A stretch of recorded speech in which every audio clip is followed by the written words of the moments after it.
aux questions posées sur la tenue des élections et peut-être sur les points de contrôle routier.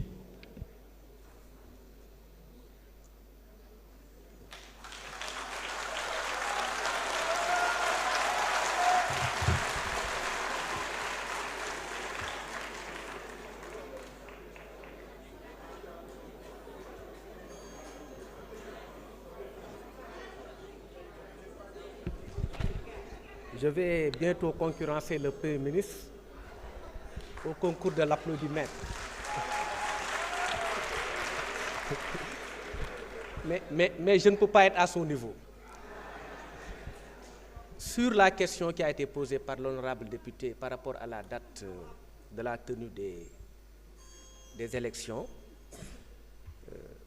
xam naa ni peut-être jàngo droit des obligations am na lu ñuy wax condition mixte ou simplement potestative mooy maanaam li tax élection yi di am dépendrul ci man, ça ne dépend pas de moi, parce que article L63 du code électoral dafa ne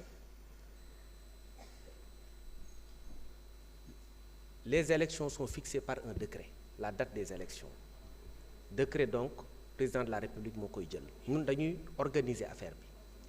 Mais le point de déclenchement des élections municipales, législatives ou présidentielles, mooy un décret pris par la plus haute autorité de la République, c'est-à-dire le président de la République. Ce n'est qu'à partir de ce décret-là que nous, sur le plan opérationnel, nous déroulions. Mais tant que décret bi génnul, ñun du ñu mën def dara. Décret bi nag la ñuy xaar. Maintenant, je veux juste vous rassurer sur le fait que le président aussi est dans les délais, parce que ba mën nañ demaat 2 mois sax mën na jël la mesure pour fixer la date des élections. Donc ñu ngi xaar décret bi bu ñëwee rek organes yi nga xamante ne ci département bi suñu département la dépendre yëpp pare nañ, que ce soit la direction générale des élections, la DAF wala ñoom ñëpp pare nañ, parce que élection Sénégal organisée par le ministre de l'Intérieur depuis quelque temps mësta am problème. Donc nous sommes préparés à cela et nous avons quand même les hommes qu'il faut à la place qu'il faut au sein de notre département pour organiser des élections libres et transparentes au Sénégal. Sur la question des lois que vous avez évoquées, les projets de loi, mënuñu ci sori parce que ces projets de loi nous en avions pris connaissance après que ça a été dans les réseaux sociaux.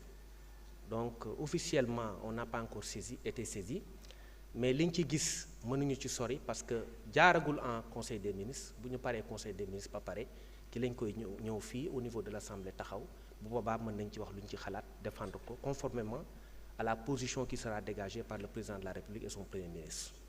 Donc de ce point de vue ñu ngi xaar. Sur les contrôles routiers, je pense que d'abord sur la sécurité en général, monsieur le Premier ministre, si vous permettez, on a la certitude que depuis quelque temps, le pays est devenu beaucoup plus sûr. Ça, c'est un constat général. Je dis souvent, démb maa ngi regrouper sama état-major, di leen wax ni il ne faut pas qu'on tombe dans le piège des réseaux sociaux, bien que nous recevions des alertes tout le temps, et ñu ngi demander également population ñuy gën di def ay alertes, parce que alertes yooyu ça nous aide.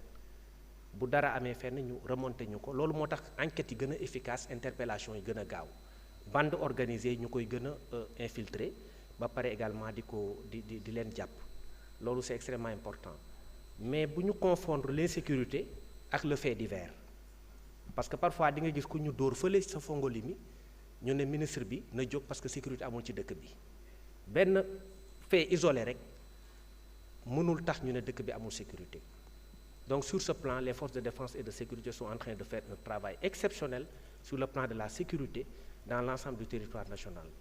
Et tout le temps, on organise, vous le voyez, des opérations combinées police-gendarmerie qui participent à la perception de sécurité, parce que sécurité avant tout, c'est une question de perception.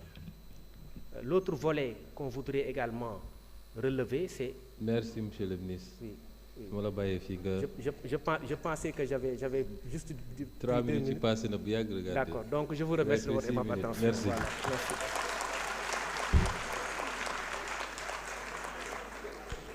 Monsieur le ministre des Finances, sur la question relative aux recettes pétrolières, vous avez 3 minutes.